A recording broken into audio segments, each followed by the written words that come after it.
Assalamualaikum warahmatullahi wabarakatuh. Kami dari kelompok 8 ingin mempresentasikan mengenai bab 22. Saya Susilowati, selanjutnya akan dijelaskan oleh Desi dan Dewi. Bab 22 ini membahas mengenai perubahan akuntansi dan analisis kesalahan. Adapun tujuan pembelajarannya yaitu 1. Diskusikan jenis perubahan akuntansi dan akuntansi untuk perubahan kebijakan akuntansi. Yang kedua, jelaskan akuntansi dan pelaporan untuk perubahan estimasi. Yang ketiga, jelaskan akuntansi untuk koreksi kesalahan. Lalu yang keempat, menganalisis efek kesalahan. Adapun perubahan akuntansi, latar belakang alternatif akuntansi yaitu 1. Mengurangi komparabilitas informasi keuangan, dan 2. Mengaburkan data tren historis yang berguna. Jenis perubahan akuntansi ini ada 2. Yang pertama, perubahan kebijakan akuntansi dan perubahan estimasi akuntansi. Kesalahan tidak dianggap sebagai perubahan akuntansi. Perubahan dari satu kebijakan akuntansi yang diterima ke yang lainnya, contohnya meliputi biaya rata-rata untuk LIFO dan metode pemulihan biaya ke metode persentase penyelesaian. Adopsi kebijakan baru sebagai pengakuan atas peristiwa yang telah terjadi untuk pertama kalinya atau yang sebelumnya tidak material bukan merupakan perubahan akuntansi. Adapun 3 pendekatan untuk melaporkan perubahan, yaitu saat ini, secara retrospektif, dan secara prospektif atau di masa depan. IASB membutuhkan penggunaan pendekatan retrospektif. Dasar pemikiran, penggunaan kemudian dapat membandingkan hasil dengan lebih baik dari satu periode ke periode berikutnya. Pendekatan perubahan akuntansi retrospektif. Perusahaan yang melaporkan perubahan, 1. dapat menyesuaikan laporan keuangannya untuk setiap periode lalu yang disajikan dengan dasar yang sama dengan kebijakan akuntansi baru. 2. Menyesuaikan nilai tercatat aset dan liabilitas pada awal tahun pertama yang disajikan. Juga membuat penyesuaian saling hapus terhadap saldo awal laba ditahan atau komponen ekuitas atau aset bersih lainnya yang sesuai pada awal tahun pertama yang disajikan. Contoh ilustrasi, Denson A mencatat pendapatannya dari kontrak konstruksi jangka panjang dengan menggunakan metode pemulihan biaya atau zero profit. Pada tahun 2019, perusahaan mengubah metode persentase penyelesaian. Manajemen percaya bahwa pendekatan ini memberikan ukuran yang lebih tepat atas pendapatan yang diperoleh. Untuk tujuan pajak, perusahaan menggunakan metode pemulihan biaya dan berencana untuk terus melakukannya di masa depan. Asumsikan tarif pajak yang berlaku sebesar 40%. Adapun data untuk contoh perubahan retrospektif seperti ilustrasi 22.2 ini. Jurnalnya yaitu Construction in Process sebesar 220.000 pada deferred tax liability sebesar 88.000 dan return earnings sebesar 132.000. Melaporkan perubahan kebijakan. Persyaratan pengungkapan utama adalah 1. Sifat perubahan prinsip akuntansi. 2. Alasan mengapa penerapan kebijakan akuntansi baru memberikan informasi yang andal dan lebih relevan. 3. Untuk periode berjalan dan setiap periode lalu yang disajikan, sejauh dapat dipraktikkan jumlah penyesuaian, yaitu untuk setiap item baris laporan keuangan yang terpengaruh dan laba per saham dasar dan dilusian. Yang keempat, jumlah penyesuaian yang berkaitan dengan periode sebelum periode yang disajikan sejauh dapat dipraktikkan. Adapun penyesuaian laba ditahan. Saldo laba ditahan adalah sebesar 1.360.000 euro pada awal tahun 2017. Berikut ilustrasinya dari 2.4.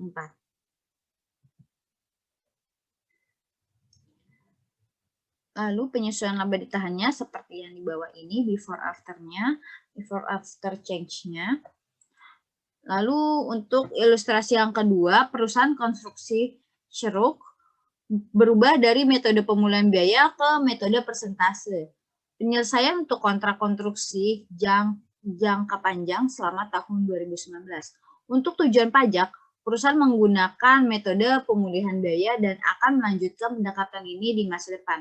Petunjuknya, sesuaikan semua konsekuensi pajak melalui akun kewajiban pajak tangguhan. Informasi yang sesuai terkait dengan perubahan ini adalah sebagai berikut. Berikut pre-tax income-nya, percentage of completion-nya bisa dilihat dari cost recovery-nya sama difference-nya. Lalu instruksinya, asumsikan tarif pajak 35%. Yang A. Entry apa yang diperlukan untuk menyesuaikan catatan akuntansi untuk perubahan prinsip akuntansi? Yang B. Berapa jumlah laba bersih dan laba ditahan yang akan dilaporkan pada tahun 2019? Asumsikan laba ditahan awal tahun 2018 sebesar $100.000.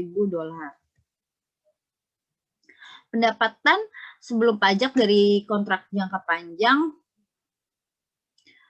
jurnalnya sebagai berikut. Construction in process sebesar 170.000, pada deferred tax liability sebesar 59.500 dan retained earnings-nya sebesar 110.500. Lalu selanjutnya ilustrasi perubahan akuntansi retrospektif dengan menggunakan metode inventaris. Ilustrasinya perusahaan Lancer telah mencatat persediaannya dengan menggunakan metode biaya rata-rata. Pada tahun 2019, perusahaan mengubah metode FIFO karena manajemen yakin pendekatan ini memberikan ukuran biaya persediaan yang lebih tepat. Informasi tambahan untuk perusahaan Lancer. Yang pertama, Lancer Company memulai operasinya pada 1 Januari 2017. Pada saat itu, pemegang saham menginvestasikan $100.000 dalam bisnis tersebut dengan imbalan saham biasa.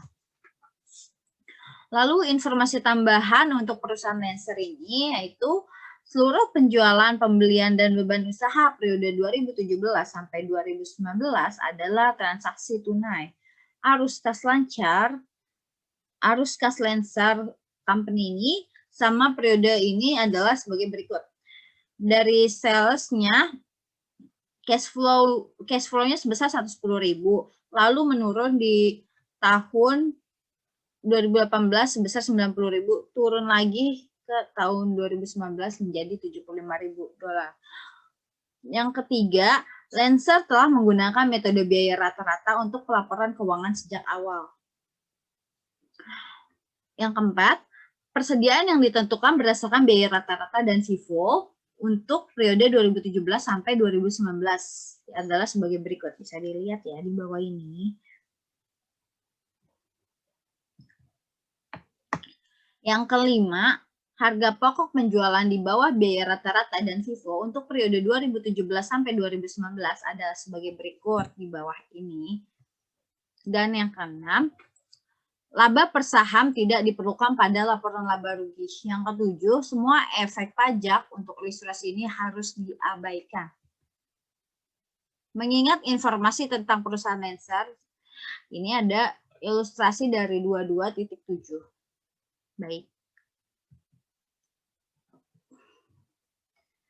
Lalu, ilustrasi terkait metode inventaris ini dari perubahan retrospektif, berikutnya menunjukkan laporan laba rugi Lancer Company, laporan laba ditahan, laporan posisi keuangan, dan laporan arus kas untuk tahun 2017-19 berdasarkan FIFO. Yaitu, laporan arus kas di bawah FIFO sama dengan di bawah biaya rata-rata. Laba bersih berbeda-beda pada setiap periode. Tidak ada pengaruh arus kas dari perbedaan laba bersih tersebut. Jika kita mempertimbangkan pajak penghasilan, efek arus kas akan terjadi. Oke, sekian dari saya, Susilowati. Selanjutnya akan dijelaskan oleh Dewi dan Desi, teman saya.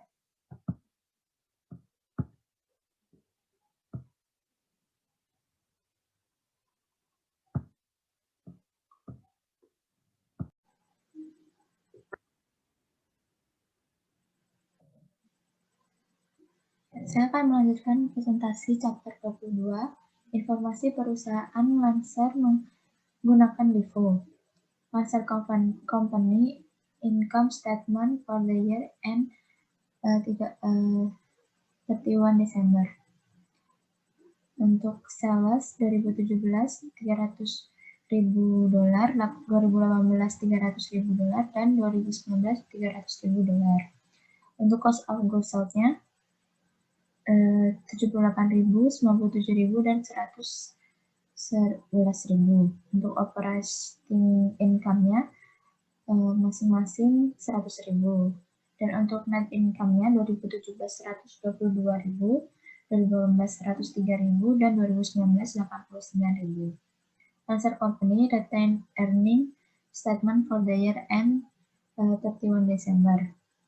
Untuk retained earning at the beginning 2017 adalah 0, dan 2018 122.000, 2019 225.000.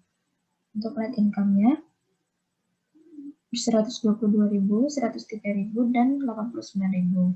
Maka retained earning ending-nya 2017 122.000, 2018 225.000, dan 2019 314.000. Berikut adalah Lancer Company Statement of Financial Position at 31 Desember. Untuk FIFO dari 2017 sampai 2019, 12.000, 25.000, dan 39.000. Untuk cash 310.000, 300, dan 375.000. Total asetnya untuk 2017 222, 2018 325, dan 2019 414. Untuk share kapital masing-masing sebesar 100.000. Data earningnya 2017 122.000, 2018 225.000, dan 2019 314. Maka total equity-nya 222.000, 325.000, dan 414.000. Untuk Lancer Company Statement of Cash Flow for the year end 31 Desember. Berikut adalah jurnalnya.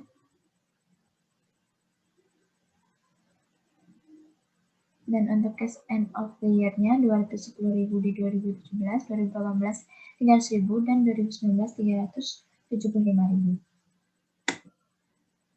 Untuk perubahan retrospektif metode inventaris. Dalam penerapan retrospektif, perubahan penilaian persediaan FIFO mempengaruhi persediaan yang dilaporkan, harga pokok, penjualan laba bersih, dan laba ditahan. Untuk memperhitungkan perubahan, kami membuat entry berikut. Untuk tahun 2017, net income average cost 120, FIFO-nya 122.000, dan difference income-nya 2.000. 2018 100.000, FIFO-nya 103.000, dan difference income-nya 3.000. Maka total beginning 2019 untuk average cost-nya 220 dan FIFO-nya 225. Maka difference income-nya minus 5.000. Untuk total 2019-nya untuk average cost-nya 87.000, FIFO-nya 89.000, dan different income-nya 2.000. Untuk jurnalnya inventory debit 5.000 dan retained earning-nya kredit 5.000. Melaporkan perubahan kebijakan. Perusahaan Lancer melaporkan laba bersih berdasarkan metode FIFO yang baru diadopsi untuk 2018 dan 2019. Menyesuaikan secara retrospektif laporan laba rugi 2018 untuk melaporkan informasi berdasarkan FIFO. Catatan atas laporan keuangan menunjukkan sifat perubahan mengapa perusahaan melakukan perubahan dari tahun-tahun yang terpengaruh. Memberikan data tentang perbedaan penting antara jumlah yang dilaporkan berdasarkan biaya rata-rata versus FIFO. Penyesuaian laba ditahan. Jika Lancer menyajikan laporan kooperatif pada 2018 dan 2019 di bawah FIFO, maka itu harus mengubah si saldo awal laba ditahan pada 1 Januari 2018. Selisihnya dihitung sebagai berikut. Data earning 1 Januari 2018, FIFO 122.000, dan data earning 1 Januari 2018 efek rekrutmen 120.000, maka kumulatif efek diferennya menjadi 2.000. Perbedaan 2.000 adalah efek kumulatif. Penyusunan Lancer ditahan. Dasar penyesuaian saldo awal laba ditahan pada 1 Januari 2018 untuk kelebihan laba bersih FIFO atas laba bersih biaya rata-rata pada tahun 2017. Berikut adalah ilustrasi data earning statement after retrospective application.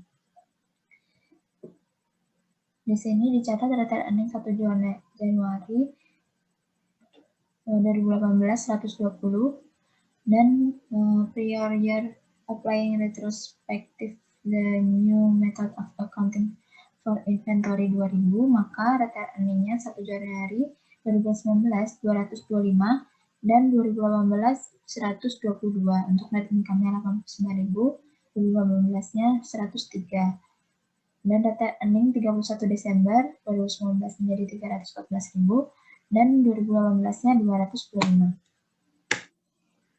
Perubahan kebijakan akuntansi, efek perubahan langsung yang tidak langsung. Efek langsung IASB mengambil posisi bahwa perusahaan harus secara retrospektif menerapkan langsung dari perubahan kebijakan akuntansi. Indirect effect in any change to current or future cash flow of company that result from making a change in accounting principle that is applied retrospectively. Pengaruh tidak langsung adalah setiap perubahan arus kas perusahaan saat ini adalah masa depan yang diakibatkan oleh perusahaan. Prinsip akuntansi yang diterapkan oleh secara retrospektif. Perubahan kebijakan akuntansi, ketidakpraktisan. Perusahaan tidak boleh menggunakan aplikasi retrospektif jika salah satu dari kondisi berikut adalah: yang pertama, perusahaan tidak dapat menentukan dampak dari penerapan retrospektif. Penerapan retrospektif memerlukan asumsi tentang maksud manajemen pada periode sebelumnya. Penerapan retrospektif membutuhkan estimasi signifikan yang tidak dapat dikembangkan oleh perusahaan. Jika salah satu kondisi di atas perusahaan secara retrospektif menerapkan prinsip akuntansi baru. Perubahan estimasi akuntansi, contoh perkiraan. Yang pertama, hutang buruk. Kedua, keusangan persediaan. Yang ketiga, masa manfaat dari nilai sisa aset. Yang keempat, periode yang diuntungkan oleh biaya yang ditangguhkan. Kelima adalah kewajiban untuk biaya garansi dan pajak penghasilan. Yang keenam adalah cadangan nilai yang dapat dipulihkan. Yang ketujuh adalah perubahan estimasi depresiasi. Yang kedelapan, nilai wajar aset keuangan atau liabilitas keuangan. Laporan calon. Perubahan estimasi akuntansi dilaporkan secara prospektif. Perhitungkan perubahan estimasi dalam yang pertama, perubahan jika perubahan hanya mempengaruhi periode tersebut. Yang kedua, periode perubahan atau periode mendatang jika perubahan tersebut mempengaruhi keduanya. IASB memandang perubahan estimasi sebagai koreksi dari penyesuaian berulang yang normal dan melarang perlakuan retrospektif. Ilustrasinya, Arcadia HS membeli peralatan seharga 510.000 yang diperkirakan memiliki masa manfaat 10 tahun dengan nilai sisa $10.000 pada akhir waktu tersebut. Penyusutan telah dicatat selama 7 tahun dengan dasar garis lurus. Pada tahun 2019, tahun 8, ditentukan bahwa estimasi total umur harus 15 tahun dengan nilai sisa 5.000 pada akhir waktu tersebut. Yang dibutuhkan apa jurnal yang mengkoreksi beban penyesuaian tahun-tahun sebelumnya. Yang kedua adalah hitung beban penyesuaian untuk tahun 2019. No entry report. Berikut adalah perubahan estimasi akuntansi. Untuk equivalent cost-nya 510.000 diperan dengan residual value 10.000 menjadi depreciable base 500.000. Useful life-nya 10 tahun dan annual depreciation-nya menjadi 50 $350.000 dikali 7 tahun menjadi $350.000. Untuk statement financial position 31 Desember 2018, property plant dan equipment $510.000 dan akumulasi depreciation-nya $350.000, maka book value adalah $160.000. Perubahan estimasi akuntansi book value 160 dan residual value 5.000, maka depreciable base-nya 155.000, useful life-nya 8 tahun, annual depreciation-nya menjadi $19.375. Journal entry untuk tahun 2019, depreciation expense-nya 19.375.000 di debit dan akumulasi depresiasinya 19.375.000 di kredit. Pengungkapan. Perusahaan harus mengungkapkan sifat dari jumlah perubahan estimasi akuntansi yang berdampak pada periode berjalan atau diperkirakan akan berdampak pada periode mendatang, kecuali tidak praktis untuk mengestimasi efek tersebut. Perusahaan tidak perlu mengungkapkan perusahaan estimasi akuntansi yang dibuat sebagai bagian dari operasi normal seperti pengisian piutang tidak tertagih atau keusangan persediaan, kecuali perubahan secara material. Jenis kesalahan akuntansi. Yang pertama, perubahan dari prinsip akuntansi yang tidak berlaku umum menjadi kebijakan akuntansi yang dapat diterima. Yang kedua, kesalahan matematika. Yang ketiga, perubahan estimasi yang terjadi ketika perusahaan tidak menyusun estimasi yang dengan etikat baik. Yang keempat adalah kegagalan untuk memperoleh atau menunda pengeluaran dan pendapatan tertentu. Penyalahgunaan fakta. Dan karena ada klasifikasi biaya yang salah dengan beban atau bukan aset dan sebaliknya. Kesalahan akuntansi. Berikut adalah kategorinya: expense recognition, revenue recognition, misclassification, equity order, reserve or contingency, long life asset.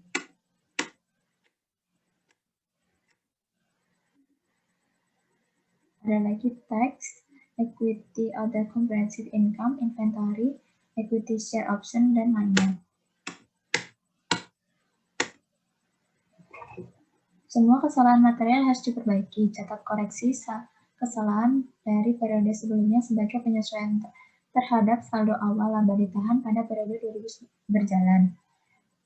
Koreksi semacam itu disebut dengan penyesuaian periode sebelumnya. Untuk pernyataan komparatif, perusahaan harus menyatakan kembali pernyataan sebelumnya yang terpengaruh untuk mengoreksi kesalahan.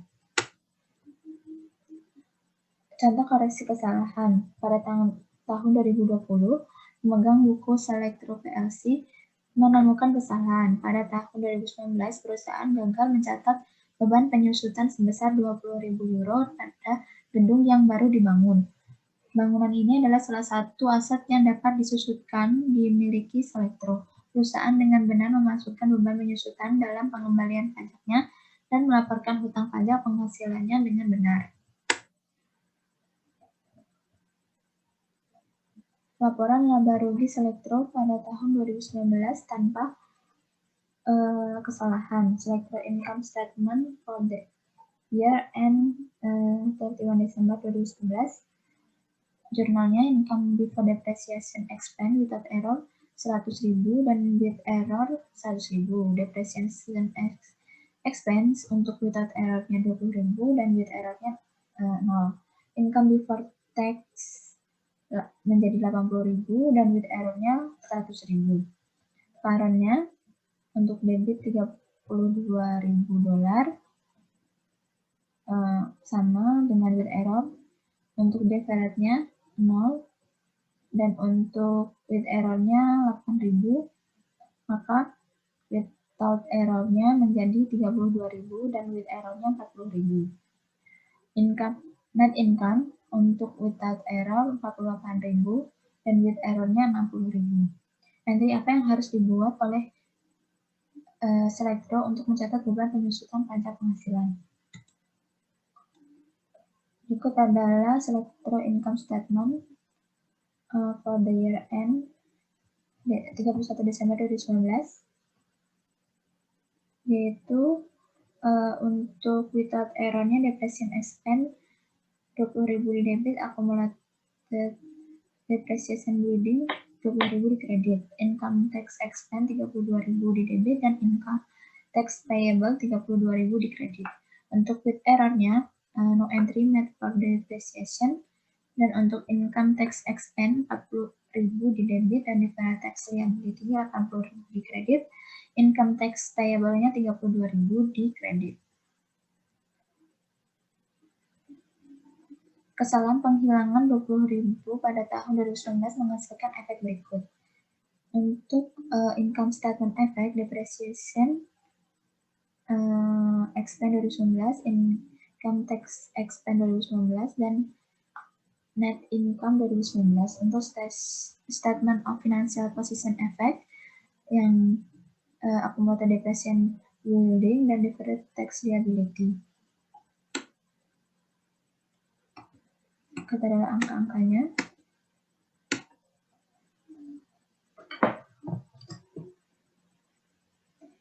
Silakan entry koreksi tepat pada tahun 2020 yang harus dibuat oleh Selektro.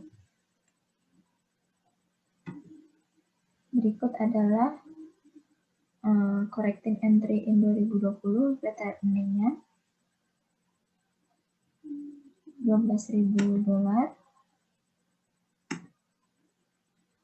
dan deferred tax liability-nya 8.000 dan accumulated depreciation building-nya 20.000 di kredit. Untuk presentasi selanjutnya akan dijelaskan oleh teman saya, Desi. Terima kasih.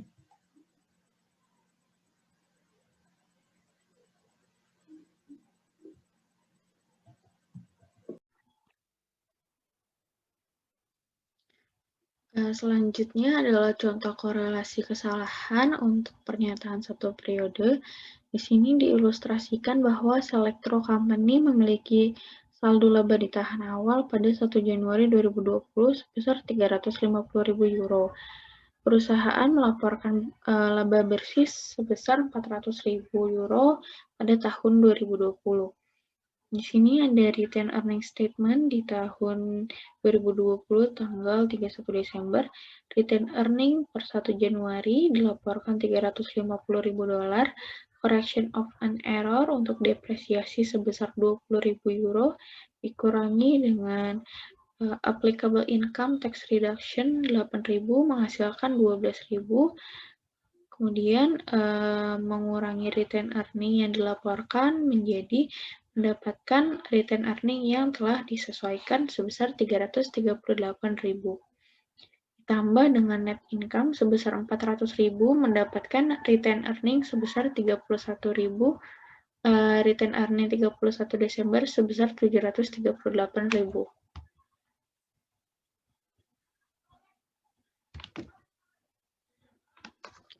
Untuk slide selanjutnya,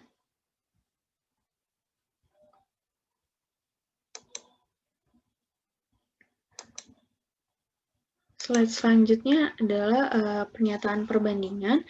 Perusahaan harus membuat penyesuaian untuk mengoreksi jumlah semua akun yang terpengaruhi yang dilaporkan dalam laporan untuk semua periode yang dilaporkan.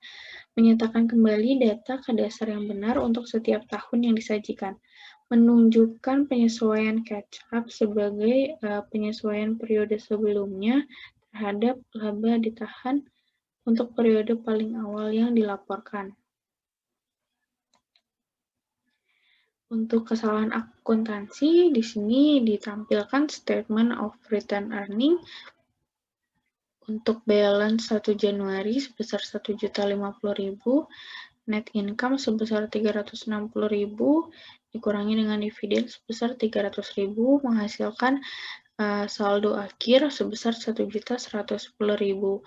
Sebelum menerbitkan laporan untuk tahun yang berakhir di tanggal 31 Desember 2018, Anda menemukan kesalahan sebesar 62.500 yang menyebabkan persediaan tahun 2017 menjadi terlalu tinggi. Persediaan yang terlalu tinggi menyebabkan COGS yang menjadi lebih rendah dan dengan demikian laba bersih menjadi lebih tinggi di tahun 2017. Apakah penemuan ini akan berdampak pada pelaporan laba ditahan tahun 2018 dengan asumsi tarif pajaknya 20%. Berikut adalah Statement of Return Earning di 31 Desember 2018. Ada saldo awal di 1 Januari sebesar 1.050.000 dikurangi dengan net of tax sebesar 50.000 mendapatkan 1 Januari saldo itu yang sudah disesuaikan sebesar 1 juta ditambah dengan net income sebesar 360.000 dan dikurangi dengan dividen sebesar 300.000 menghasilkan 31 Desember balance sebesar 1.060.000. Ringkasan perubahan akuntansi dan korelasi kesalahan.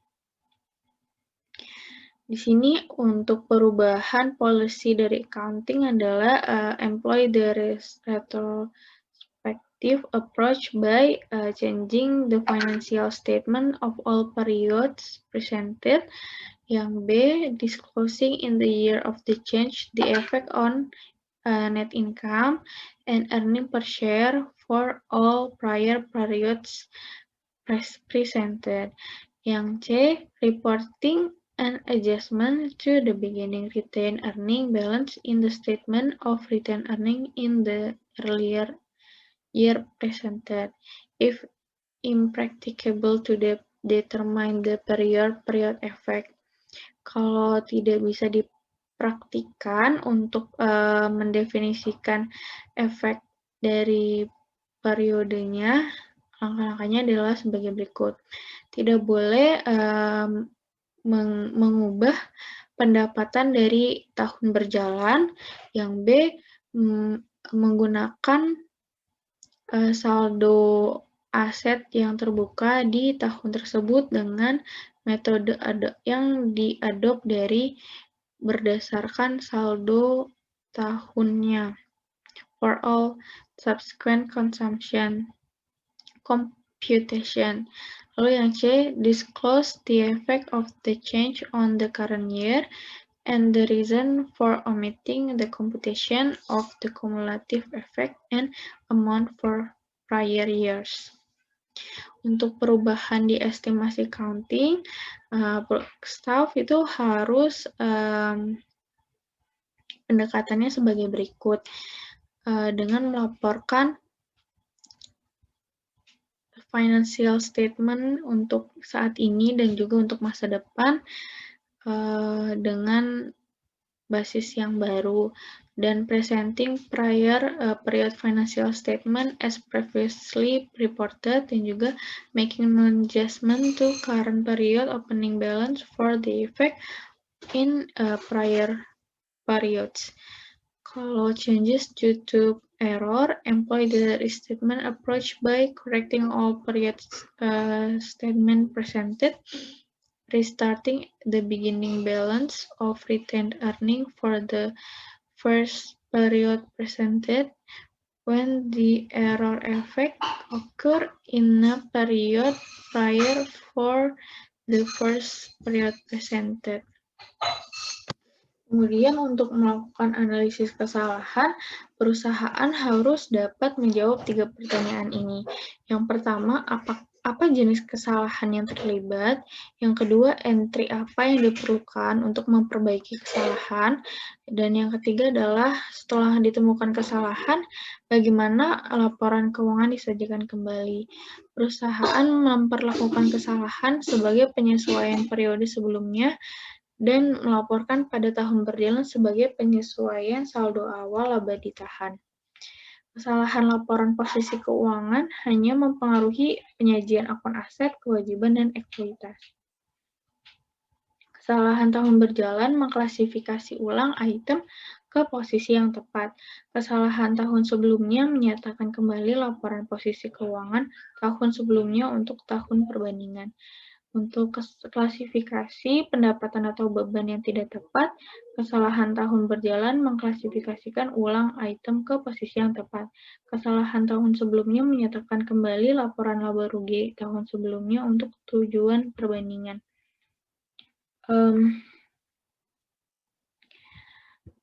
Laporan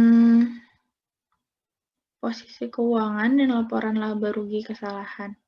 Kesalahan untuk laporan posisi keuangan dan laporan laba rugi. Kesalahannya akan diimbangi atau dikoreksi selama 2 periode. Jika perusahaan telah menutup pembukuan pada tahun berjalan, jika kesalahan sudah diimbangi, entry tidak diperlukan. Jika kesalahan belum diimbangi, maka buat jurnal untuk menyesuaikan saldo laba di saat ini.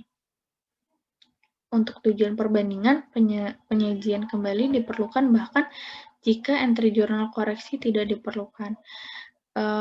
Kesalahan menyeimbangkan ini akan yang kedua adalah jika perusahaan belum menutup pembukuan pada tahun berjalan. A. Jika kesalahan sudah diimbangi, buat entry untuk memperbaiki kesalahan pada periode berjalan dan untuk menyesuaikan saldo awal laba ditahan. B. Jika kesalahan belum diimbangi, buat entry untuk menyesuaikan saldo awal laba ditahan. Lalu untuk kesalahan non-counterbalancing tidak diimbangi pada periode akuntansi selanjutnya, dan perusahaan harus membuat entry koreksi bahkan jika mereka telah menutup pembukaan. Demikian presentasi dari kami. Assalamualaikum warahmatullahi wabarakatuh.